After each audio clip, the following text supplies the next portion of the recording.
The Playboy Club London is hosting the inaugural Premier League Poker Mixed Game Championships. 12 top players, 3 different games, 1 poker extravaganza.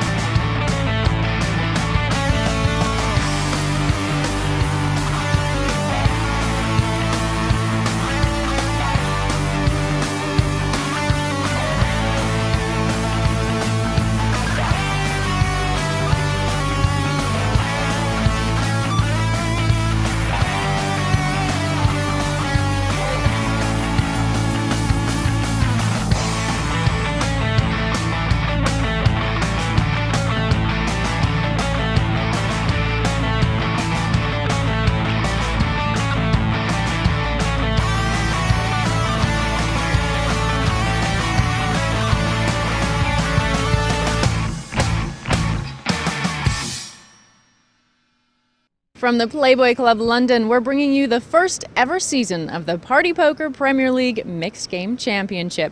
Our 12 players are competing in 3 different types of card games in this unique league format.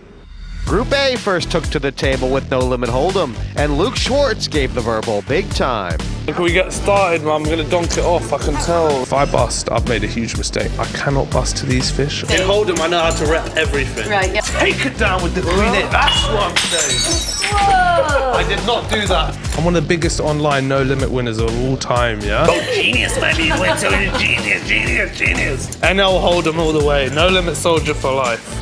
Jennifer Tilly was the first to exit, putting her under pressure in the league. Good luck, everybody. See you tomorrow. James Dempsey, playing his double-up card, took maximum points. Omaha next, and Tony G got off to a flyer. What a start. Just winning every hand. On your bike. But he could only make second, as Pescatori played his double-up card to perfection. How can I miss that? Sweet! She just doesn't let me win one hand. It's not even the river yet. You're already complaining. Thank you. Let's have a look at the league standings after the first 2 games. It's Max Pescatori guaranteeing his seat at the final with 19 points. Dempsey on 16, almost certainly secure. Then it's a dogfight. Tony G with 8, Gianetti with 7, plus his double-up card. Luke Schwartz on 6, and Jennifer Tilly with 3 points, but still her destiny in her own hands with the double-up card to play. Group B have only played their No Limit Hold'em heat. Always a sweat. Never easy. They're trying to pick on the old guy. I can't believe he pulled kings there. You're just a pigeon. Again, it was the player with the double-up card, Andrew Feldman, who took first place. I deserve a bit of luck on TV. Group B looks like this after one game. Feldman far and away the leader on 16 points. Frankenberger on 6, Carpenter on 4, Mike Sexton on 3, Sorel Mizzi on 2, and Timoshenko with no points. But Carpenter, Feldman, and Mizzi have all used their double-up cards, so the low ones are bang in trouble. The 6 players in Group B are ready to start their Omaha heat, and I can tell you that Mike Sexton has decided to use his double-up card, which gives him twice as many points for this round. So, Mike, what were your thoughts behind using it now? Well, my primary thought was I know all these guys are terrific No Limit Hold'em players and Pot Limit Hold'em players. Hold'em is their game. I'm hoping if they have a weakness, it's going to be Pot Limit Omaha, so I opted to use my double-up card today. Well, good luck, all of you. Thank you so much. So Mike Sexton has decided to play his double-up card. Max, that was after watching your performance. He decided it was a smart move for him. Well, yeah, Mike is really good with all games, and especially in a mixed event like this one. I think that is his best chance to play it in this one. I'm joined by Max Pescatori for commentary here. Max, this is actually a game you really like to play, Tournament Pot Limit Omaha. So you're pretty confident you know of a lot of the strategy here, which people aren't familiar with.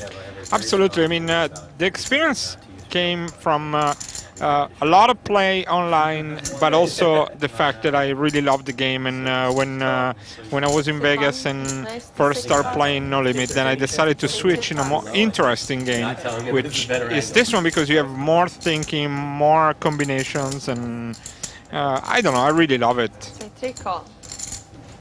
Now look at the dynamics here. Andrew Feldman, who is the points leader with 16, is raised from the button with, I guess, a fairly weak hand. And Mizzi who really needs points, has already used his double up card, has just flat called with kings in the big blind. I would expect Sorrel to have an edge against Feldman, but I mean, just by judging from this kind of hand, I mean, this is a hand that the button does not matter. In Omaha, the button matters up to a certain point. The only problem by raising that you always have the edge of start betting, but I mean, at one point when you have so many blinds, 150 big blinds, who cares? You're putting your money with a, you know, horrible hand, I would say. Remember, you have to use 2 cards from your hand, 3 from the flop. Mizzy's got a flush right now, and Feldman's actually drawing live. He's got 2 pair. And I mean, why hasn't Mizzy raised? Is it because he's going to get the most value with the second nuts? He has to beware of the ace of diamond flush, or? Oh, bad card for Sorrel. And has Sorrel misplayed this here, or is he? Absolutely not. I mean, he does not have the nut flush. He does not want to commit too many hands. I mean, look, there is 27,000 in the pot. Sorrel needs to finish in the top to actually do something. He cannot afford to get out right away. But he also has edge to play many hands. Now, he is correct by betting, because if he gets raised, he can pass. A nut flush cannot raise him. So it's actually a correct bet. 12,000 shows that from the very beginning that he knows the game very well. Feldman, who has fallen, he's fallen backwards into the close hamper and had a soft landing here. The full house on the river. It's hard though to raise right away. I mean, you can raise if you get re-raised, then you have to fold, so you can mini-raise probably. 34. I think 34 is actually a good raise. And the fact that Feldman has the 16 points, he is feels a little more liberal with getting trapped here. You know, he's not as scared, right? As Absolutely. I know you fall. It's okay. If he folds, it's a very good fold. The only reason Sorrel would think about that Andrew might be bluffing is just the dynamics of Feldman deciding he could push around the guys who need right points. away. Yeah, that's true. And are those the dynamics we've got here with Feldman having 2 players, Carpenter and Mizzy, on his left, who've already used their double up card? Nothing but the top 2 spots is good for them. Can he push them around early? Well, not really, because they know they have to finish first and second. So that's why probably Sorrel played, and he wants to get the most hands played, because as you see, he's very knowledgeable of the game, and we are saying that after 1 hand, but I know him, I played with him many times, and he probably feels like he has the edge, and so you will see him a considerable amount of pots, and so the guy to push around is Mike Sexton, right? And because you were in that spot, tell us the secret. How do you crack Mike Sexton? What should the other players be doing against Mike Sexton that they did or didn't do against you? In a sit and go, it's really tough to knock him out, because he's conservative and he's going to be smart. He's going to let you bet. So, you know, it's not something that you're afraid to lose the whole thing, but you're definitely not counting on going out next. So if you're thinking, I'm going to make a spot, I'll wait till Mike Sexton get out, forget it, you know. He's not getting out 5th, he's not getting out 4th, he's probably not getting out 3rd, but so you just have to play your game, and then hopefully you can get him on a hand, and you know, or maybe someone else is going to knock him out. All right, well, we've had Andy Frankenberger raise this early up with the 2 kings and the ace, and a re-raise by Ben Carpenter on the button. Is it a huge hand, King, Queen, Jack 10? Absolutely. Not a good flop. Is better than King, King, Ace 4 sort of overall? Not heads up, but... Much better, much better, because he plays much better. He plays better. And Frankenberger, now that Ben Carpenter has re-raised, and if he bets the flop, yeah, he's Frankenberger has to think, well, he could have aces, he could have something else. Can Frankenberger play here? Yeah, I mean, but the thing is, I don't know, I mean, he's got to call one time. I don't like the bet of 16,000 with that kind of flop. Too small? No, I mean, I don't like it because you really miss everything. There is no reason. We're really at the beginning. You think Carpenter can just re-raise their 17K and then just check? Yeah. Give up? Yeah, it's okay to give up every once in a while. There is nothing wrong with it. And you should be doing that more in Omaha than in Hold'em, where this... Absolutely, right. Because in Omaha, 4 cards is hard for everybody to miss. We see that, you know, Carpenter miss, and Frankenberger knows that. But now he has to continue to bet Carpenter to actually might have a chance to win the pot. and it's going to be tough anyway. He's drawing dead. Yeah, is he He's playing this like a hold'em hand then? He did, at least at the beginning, but it's okay. Maybe he wants to impose himself as an aggressive player, and he might pay off later. And Frankenberger's checked again. Now, my guess is he's checked to call almost all bets. Correct. That's 26,000. I mean, correct. Not even if he would have done pot, he probably would have taken it down. I guess it's definitely reasonable to assume that Carpenter could still have aces here. He could have played aces this way, but it's not likely, is it? He's going to call for sure here, 100% of chances of calling. Though it is possible that Frankenberger is quite inexperienced at Omaha. I mean, I don't really know. Even more that he's going to just call. Right. He's going to check call. He did that, by the way. And he did, and he's won. Got a nice 60,000 profit, which is not bad. Back for more from the Premier League Poker Mixed Game Championship with Max Pescatore after the break.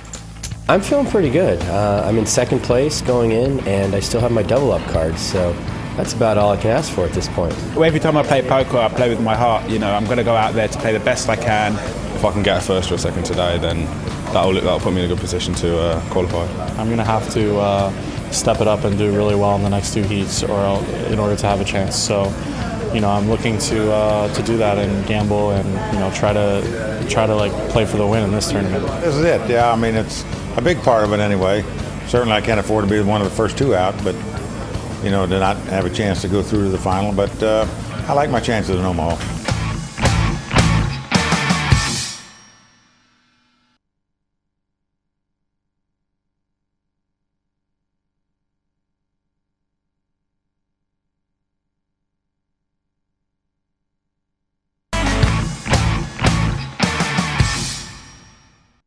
Welcome back to the first ever Party Poker Premier League Mixed Game Championship. Our 12 players are competing in this unique league format that will see them play heats of No Limit Hold'em, Pot Limit Omaha, and Pot Limit Hold'em. The second half of the field is in action in their Omaha League match. Let's head back to the table. 400k pots in like the first 5 minutes. When we look at this table, and as far as the double up cards and strategy, we know right now that both Frankenberger and Yevgeny Timoshenko, they're going to be the guys who have the card for that last heat. And so I guess a lot of eyes are on Sorel Mizzi and Ben Carpenter, because probably, obviously, they're thinking top 2 spots. But the reality is, if they get top 4 spots, there's a lot of scenarios where they can still have a chance. But if they're out 6th or 5th, the reality is almost certainly that they're out. Right. Right. I mean, we can see a couple of ways where maybe 12, 13 points could get through, or even 10. But 8 points is not going to get you through. 6-5 rounds. 6-5 plus. 6 call.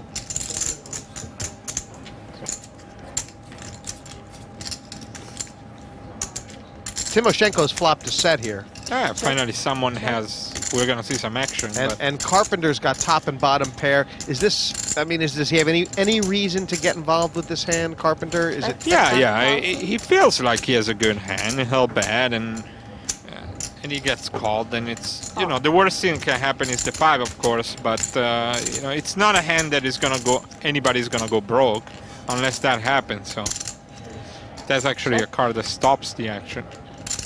Right, it's given Ben the backdoor flush draw. Interestingly, Frankenberger would have hit his trade. He was in before. But now Timoshenko needs to bet, and that's the correct thing to do.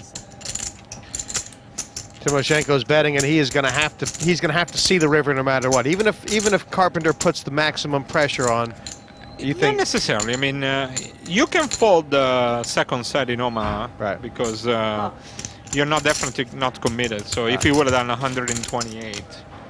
Or 124, which was the perfect amount. But well, backdoor flush just got there.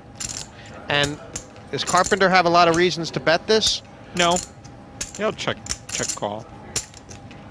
Or check because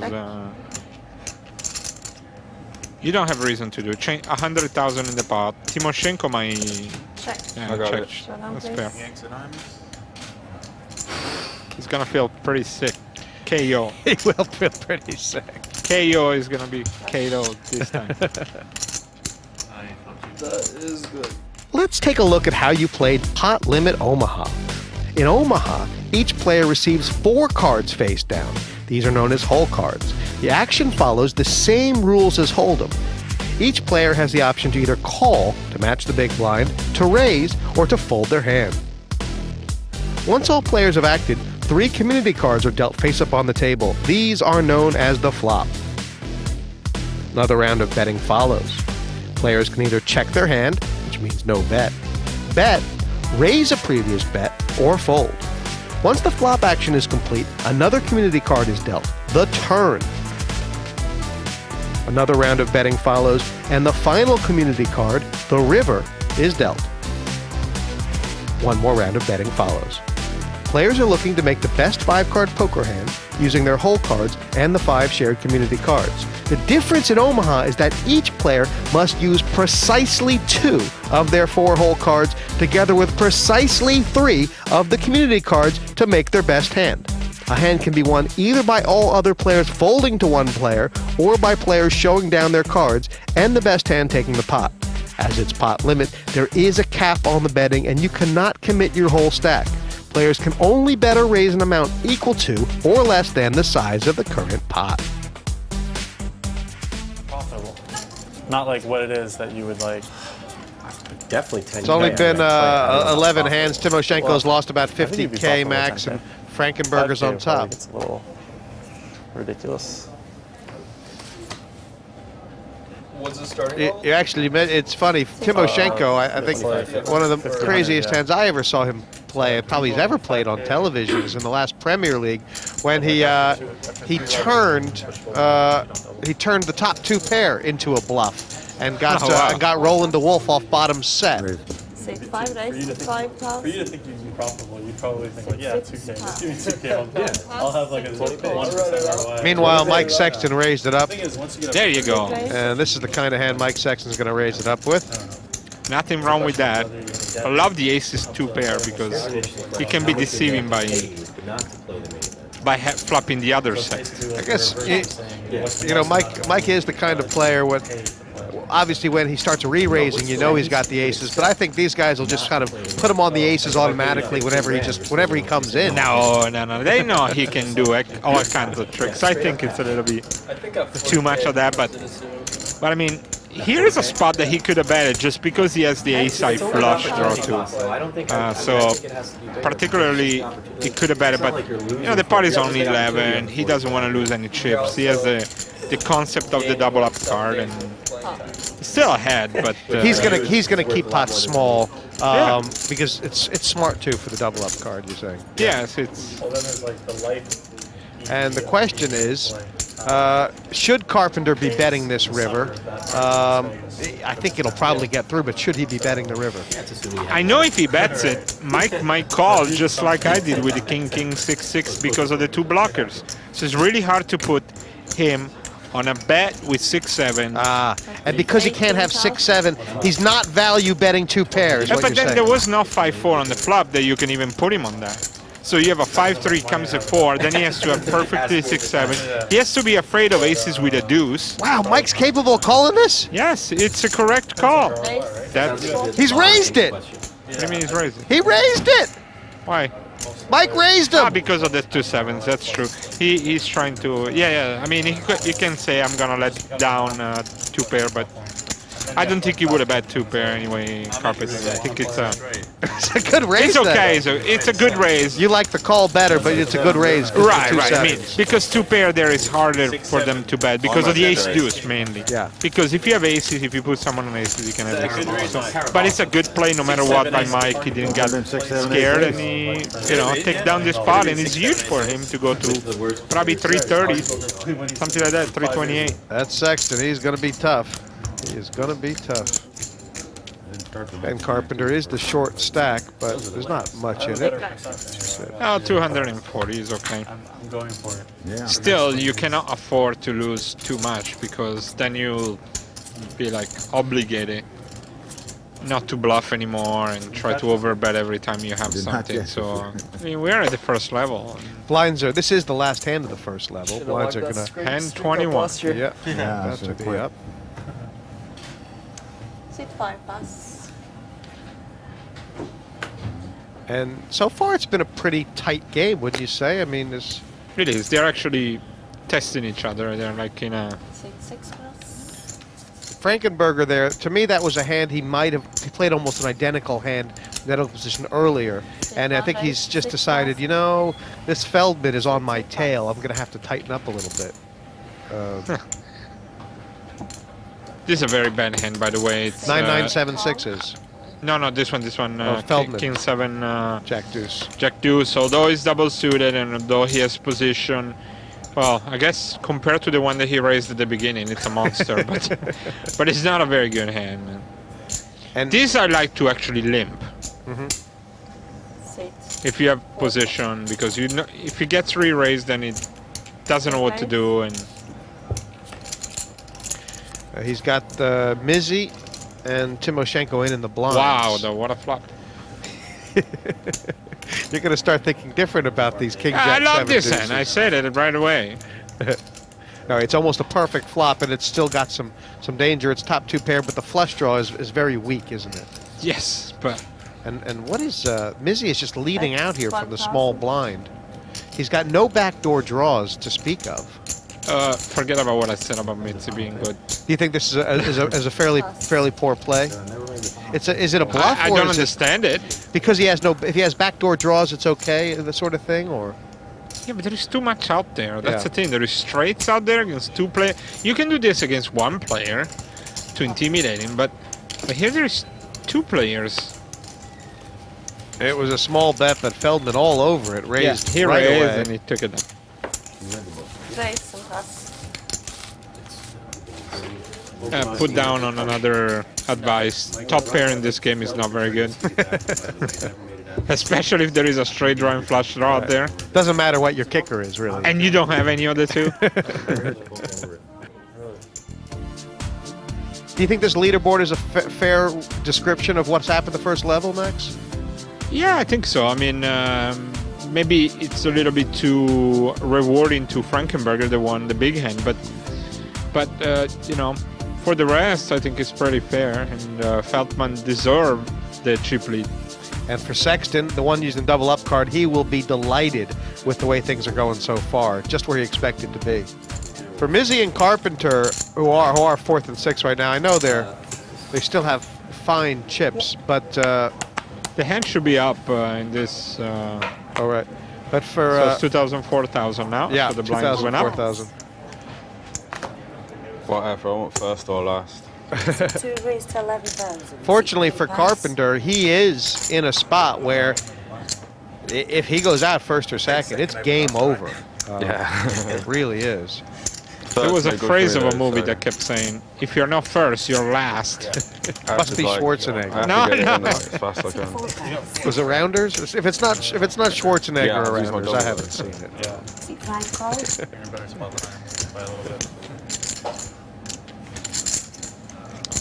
Carpenter's raised this, and Mike Sexton called. It's notable because Mike Sexton obviously hasn't called many hands. Is this a premium hand, small blind? That is a very fine hand, and Frankenberger is also a very fine hand. A very fine hand. It's like we're grading coins or something. Yeah. Fine, very fine, and excellent. 6 check. 6-2 check. A Carpenter will check, of course. Ooh, what a card for Carpenter. Set for Carpenter, but card for a everybody. Huge draw for Sexton. Yeah, he's got the complete wrap, and is Frankenberger thinking that he's got outs with the flush draw? Yeah, what a hand. If he doesn't create action here, that means we're going to have like a 12-hour table. Now, well, it looks like Frankenberger's leading out. Now, should Carpenter be raising? Yes. For sure. Yes. For several reasons. Okay. Now, let's say he decides to call. Now he gives all kinds of draws to everybody. Right. But if you raise, then only kings or nines will re-raise it, right? Right. Because nobody's going to have the... So if he gets called, he knows that he's good right now. Correct. Which is important for him to assert, sort of. Correct. And he's gotten Sexton off the draw, which is also... It turns out to be quite bad important. at all, because, I mean, he had half a deck. So. And how should Frankenberger be thinking about his flush draw? That's the problem. He passes because it was more of a stealing bet, because it's, of course, he cannot think that he checked behind and he hit the 8. So it was okay, played by everybody. I think everybody played it quite well. We'll be back with more action from the Playboy Club in London as the Party Poker Premier League Mixed Game Championship continues after the break.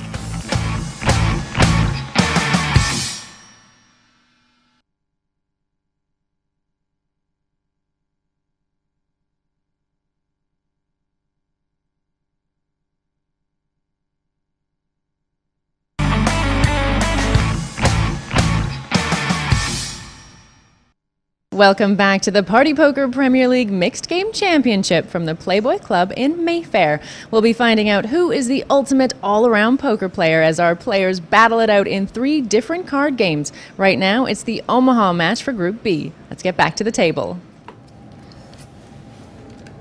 I'm in the box with Max Pescatori watching the Omaha.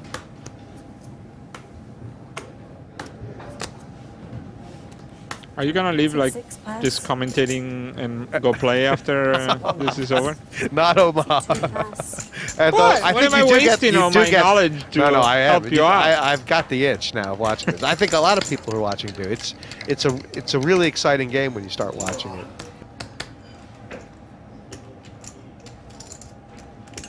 Yeah, there will be a race for sure here.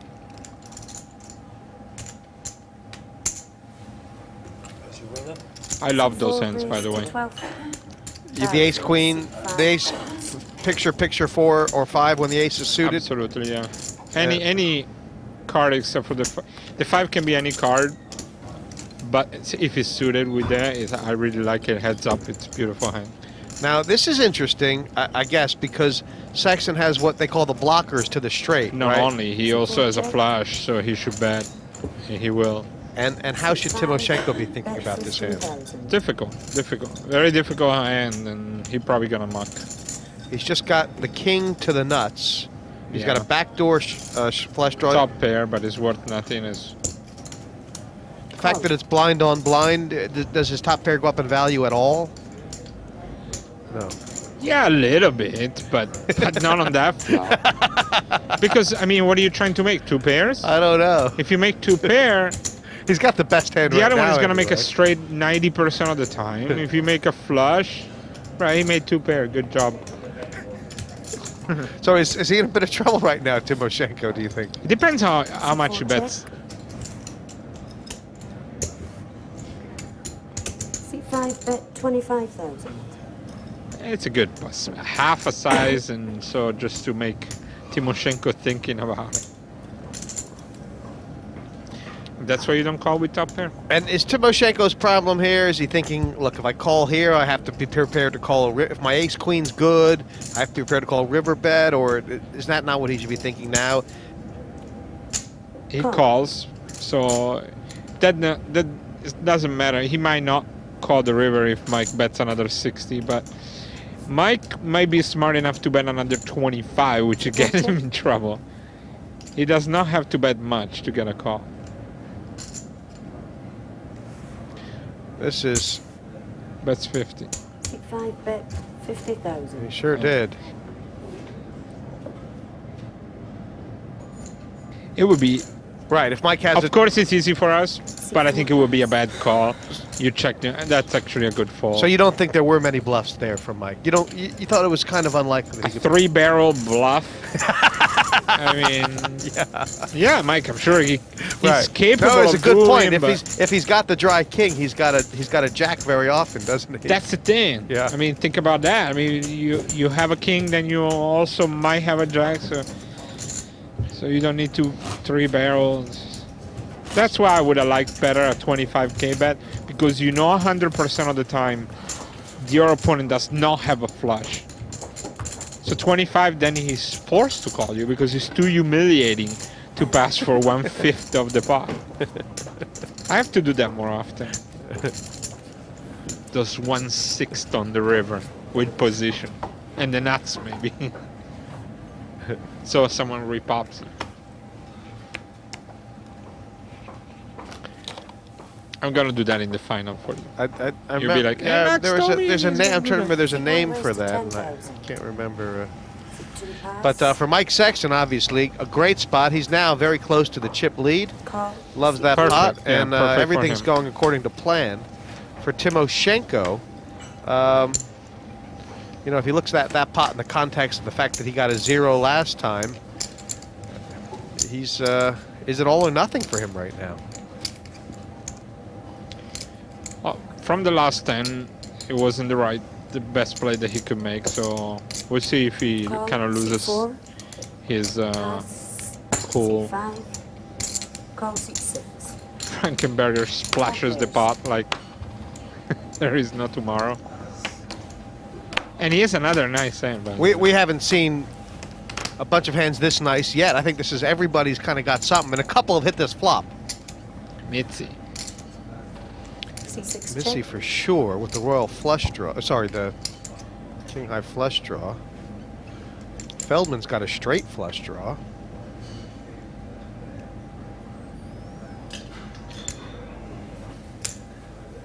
Seat 1 bet, 26,000. And overall, look at that. Mizzy just tossed the king high. I mean, is this a good bet from Feldman in that he's got guys like Mizzy to lay down their hand and that sort of thing? Or it seemed like a very ambitious bet. It's a very strange bet. I mean, it could have gone either way. If he checks, Mitzi will bet it. Oh, wow. You're sponsoring the show, then you can get back on. That's all I have to do, right? I bet anyone who's Players still feeling their way into this Omaha heat of the Party Poker Premier League Poker Mixed Game Championship. Poker Stars. Really? Poker Stars, I'm sure. Well, they And didn't sponsor it. that's a bad hand for the short stack. They were like, Timoshenko will muck it. at the end, this hand is promoted by Seat 4 pass, seat 5. Was it a paid Feldman and Frankenberger showing the way so far. Or was they paid for the airtime? I don't know. I don't know what the Andrew's got that Don Johnson thing going on. And Norris. Folded around to the blinds now. These two are quickly developing a relationship. And there's a check dark as well. So what's in America right now then? Like I'm sure Ben Carpenter has heard a lot more about Sorel Mizzy WPT. than vice versa to this stage. The only show. Only legal show. It's a bet and call small blind to big blind flush draw for Carpenter. Two-way straight for Sorel. Has the Epic Poker And League he's got ahead ratings? with the two jacks. I've heard like some mixed things about that. We just have all these flops where someone is something, someone is nothing completely or almost. This is an interesting hand because Carpenter check called the flop, and now Mizzy is betting again. Yeah, this it's kind of, I guess it's kind of turned into a bluff, sort of. He's got the best hand, is it though? But Yeah, there is not much in the pot. And figure I'm gonna.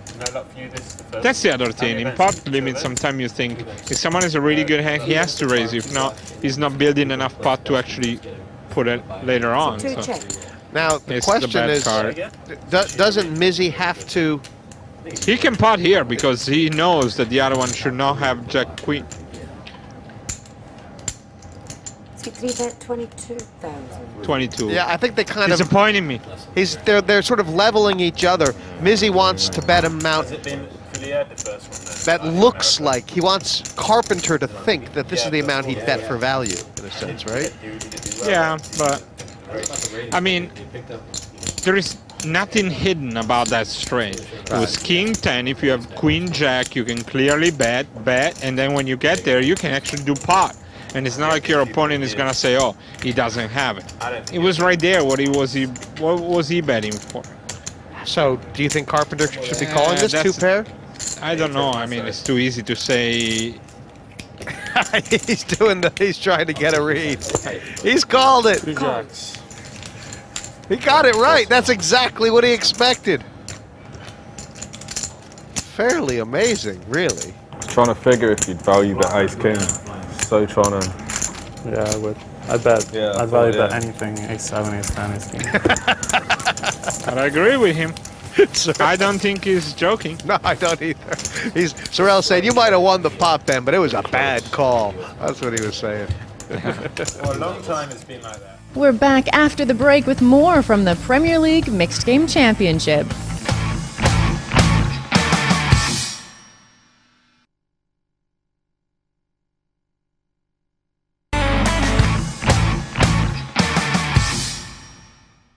Welcome back to the Party Poker Premier League Mixed Game Championship. 5 left around the table now as we head back into the Cottontail Lounge for all the action. Let's not talk about that right now. Are they trying to get that change? For Ben Carpenter, obviously, every chip counts right now. He's changing soon, scrapping away. But I don't think it will happen. I think we're safe for a long time. We'll all be off to Malta. I can't imagine the US adapting your model. That's how many total hands we're playing? That's 0 chance. Right. In Group A, in the Group A Omaha, I think it was around 124. So. Oh, okay, cool. Which is I think it was 1530 level, wasn't it? Yeah, this one is going to finish definitely earlier. We dragged along forever for the joy of everybody. Close to 10,000. It was a nice, call. very strategic table. It was very tactical, and obviously, you know, as the heats, as we progress, and especially in the last pot limit hold'em heat, which is going to be completely tactical, it could easily go down to the wire, just depending on who needs what to happen. Here we've got a situation, Max. Frankenberger's raised it with a suited ace, and all suits are now covered, basically. Wow. Especially if somebody turns up with the ace of diamonds suited. I'm sure we're going to see 3 diamonds on the flop because of that. All suits covered then. Ooh. But that's a pair. He always stops the action, and especially Frankenberger has the 8 and a flush draw. But it's a pretty big flop for Frankenberger. He's got the. This is definitely what he should be betting, right? Yeah, absolutely. He raised, yeah. You have a flush draw, you bet.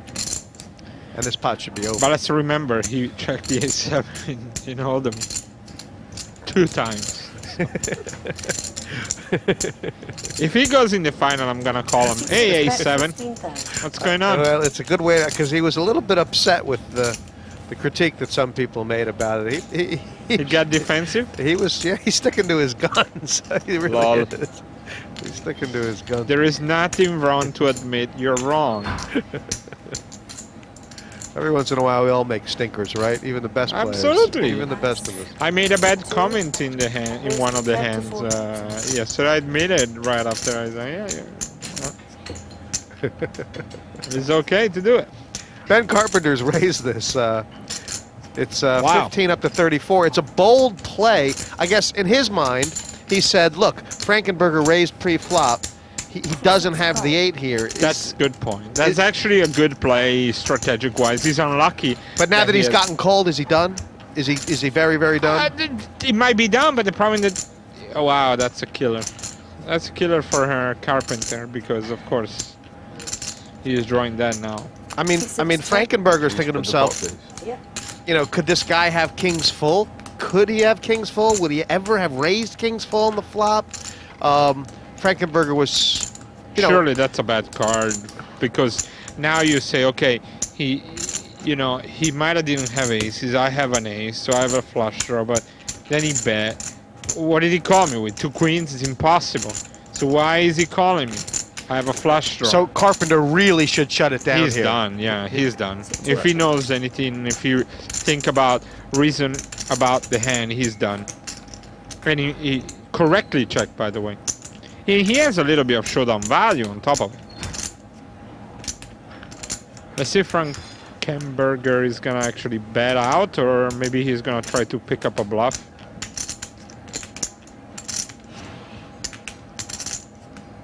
So interesting on the flop. I mean, if you don't know a lot about Omaha, I guess if you're in Frankenberger's shoes, you're not really sure when you're calling the raise on the flop. Are you trapping or are you worried about being beat, right? It's a weird spot, isn't it? And really, sometimes you have no chance of knowing. You just have to wait. Because he but got... the ace surely give you a help. Right.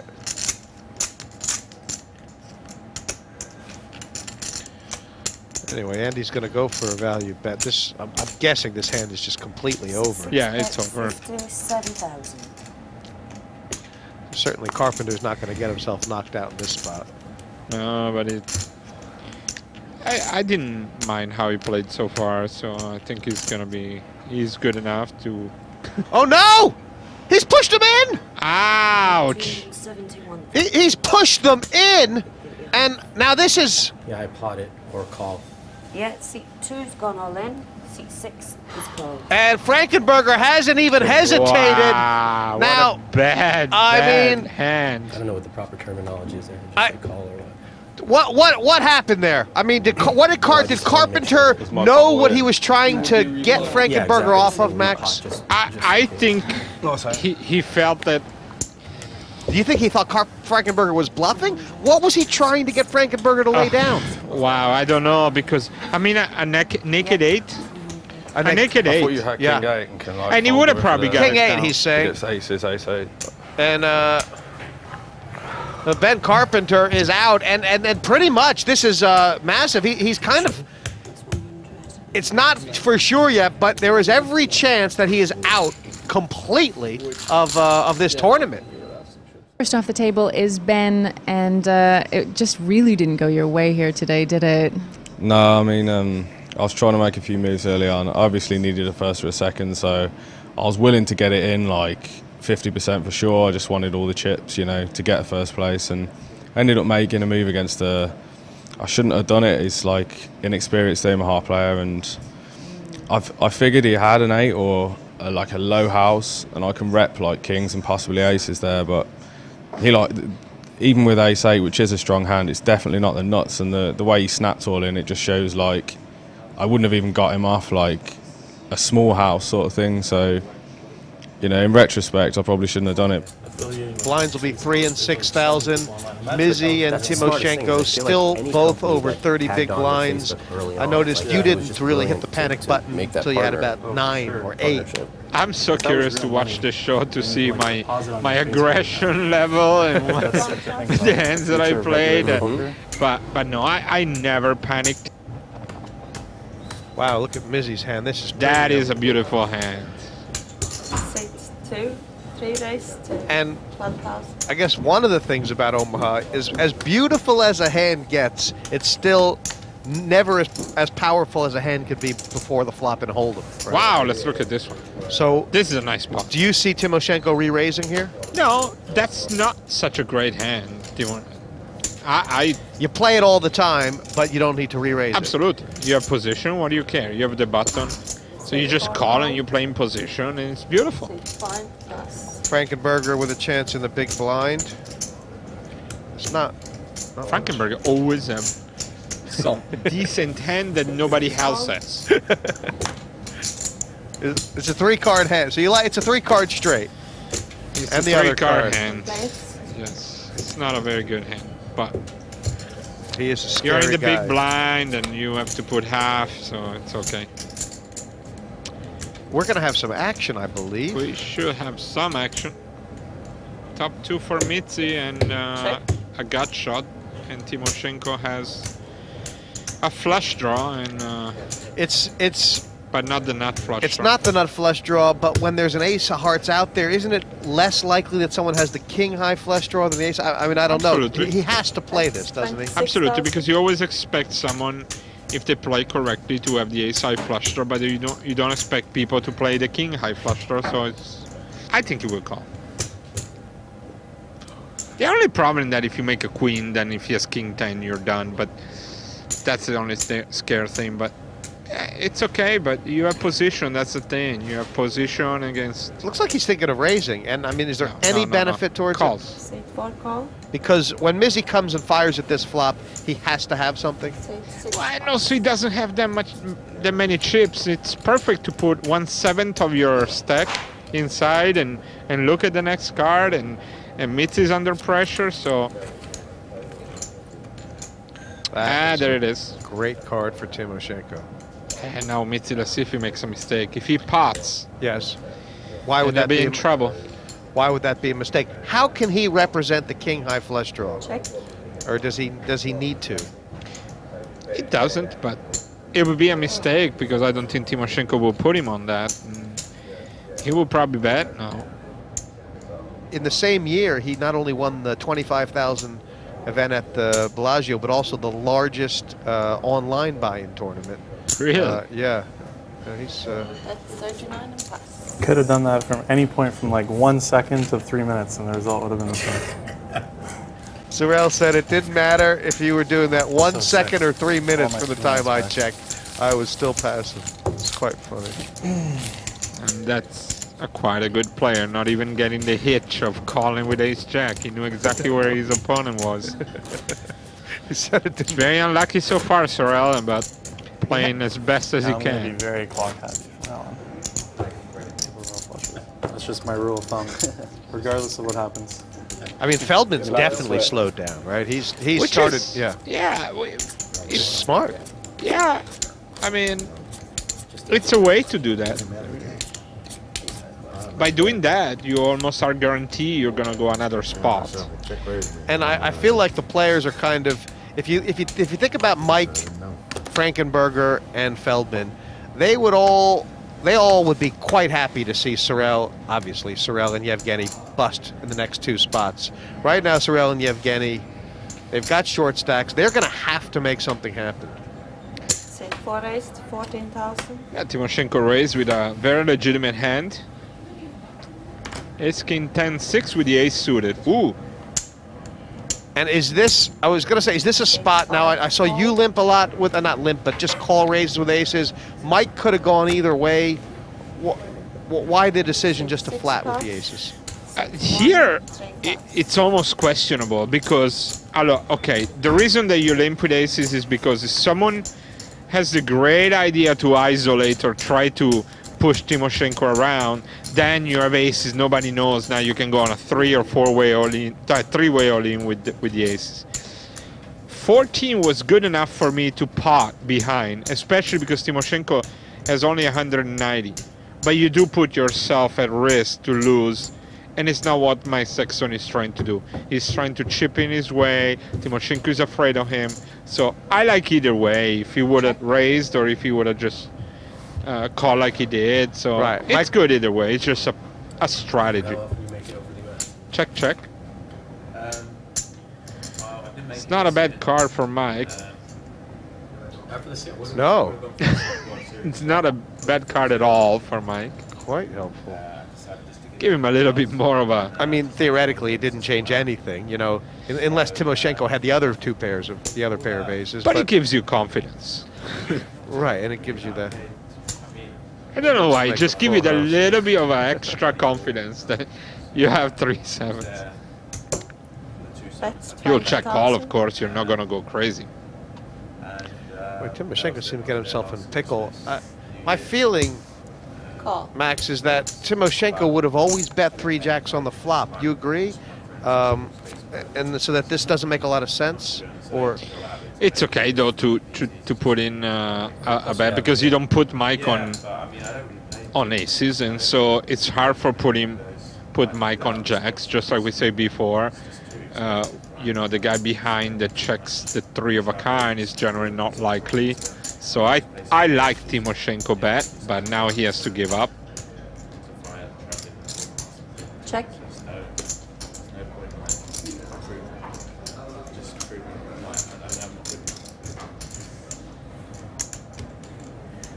Mike's pretty confident that... Pretty confident, even bet it. I bet this small, very, very small. Not that it matters, Timoshenko's got nothing. We saw before, it didn't. Carpenter went for a check raise. We did. Timoshenko is being owned. Well, both him and Sorel have gotten kind of eaten up. And... you know, it's not fun. They're going to have to make something happen. Over to Kara Scott now. Who's catching up with Mike Sexton? We're a few levels in, so describe for me the situation for you at the table so far. Well, I feel pretty good. I'm the only one using the double-up chip for this tournament, but I'm very confident in my Omaha play and feel good about it. And, I was prepared for a long heat, so to speak, and, I knew it was going to be long and slow. So, things are going along fine so far. We've only lost one player so far, and the blinds are going up, so it does create kind of an interesting dynamic in terms of chip stacks. Talk to us about yours. Well, I think I'm okay. I don't even know what I got. At least average, a little above average. There's a couple shorter stacks, much shorter. So I'm happy with the things that are going so far. I feel like I played well so far, and hopefully it keeps going. Blinds going up to 5 and 10,000. Still 5 players in. Mizzy and Timoshenko, though, when these blinds are 16 and 17 blinds respectively, and they have to be very, very careful about getting knocked out. Next time, we'll see who takes down maximum points in Group B's Omaha match here at the Premier League Mixed Game Championship. It's hard to connect in poker. Not when you have 4 cards. I'm either going to look like an absolute genius or the biggest donk. You look good or he'll look good, one or the other. I just hope I look like the genius. Stop and go, man. That is the trashiest, and I've played all day. Can't imagine you could find a trashier one than that. How do you like your spot, Andy? I'm still crushing it.